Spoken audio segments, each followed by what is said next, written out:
কাল না আমাদের হায়দ্রাবাদে যথেষ্ট পরিমাণে ঝড় বৃষ্টি হয়েছে, তাই ভেবেছিলাম যে আজকে হয়তো দিনটা খুব ভালো যাবে।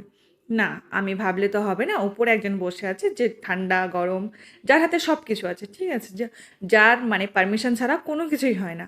তো আমার ভাবনা চিন্তাটা সব থেকে ভুল ছিল, আমি তাই জন্য কাল রাত্রে রান্নাও করিনি, যেটা আজকে আমাকে সকালেই করতে হলো অত গরমে।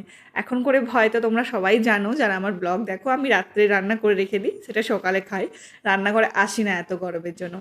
সে যাই হোক, আজকে আমার আন্টিও এসেছে দেরি করে, আর আমি এখানটায় বসবো সেই জন্য ঝাড় দিয়ে নিলাম। আর আমার শ্বশুরমশাই গেছে একটু বাইরে, সেই বারেকেই আমি চলে এসেছি শ্বশুরমশাইয়ের রুমে। এটা আমার শ্বশুরমশাইয়ের রুম। অনেক দিন হলো আমি রুমটায় আসিনি, গোছানো গুছিনি হয়নি, যা ইচ্ছে তাই করে রেখেছে। তো ভাবলাম যে আজকে ওর বেডটা আমি ঠিক করে দেবো তার, সেই জন্যই এই রুমটাতে আসা। সেই আমি তাড়াহুড়ো করে করে নিয়েছি। আর এই সুটকেসটা দেখতে পাচ্ছ, তোমাদের জন্য একটা সারপ্রাইজ।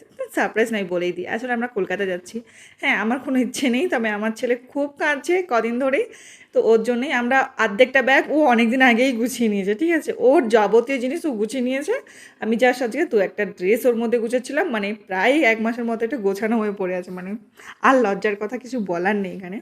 তো ও নিজে থেকেই কী খাবে না খাবে সেগুলো নিজে থেকেই গুছিয়ে নিল, ওকে আর বলতে হয় না, বড় হয়ে গেছে।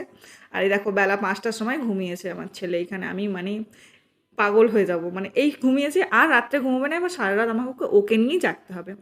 সে যাই হোক, এই সন্ধ্যেবেলায় আমি এই মানে পর্দাগুলো খুলি, কারণ দিনের বেলা পুরো বন্ধই রাখি এগুলোকে। আর এই তোমরা জানো রেগুলারের আমাদের এই পার্কে যাওয়া, নাহলে বাচ্চাদেরকে ঘরে আটকে রাখা যায়নি। এখন করে আমি রাত্রে ওই 7টার সময় করেই নিচে নামি।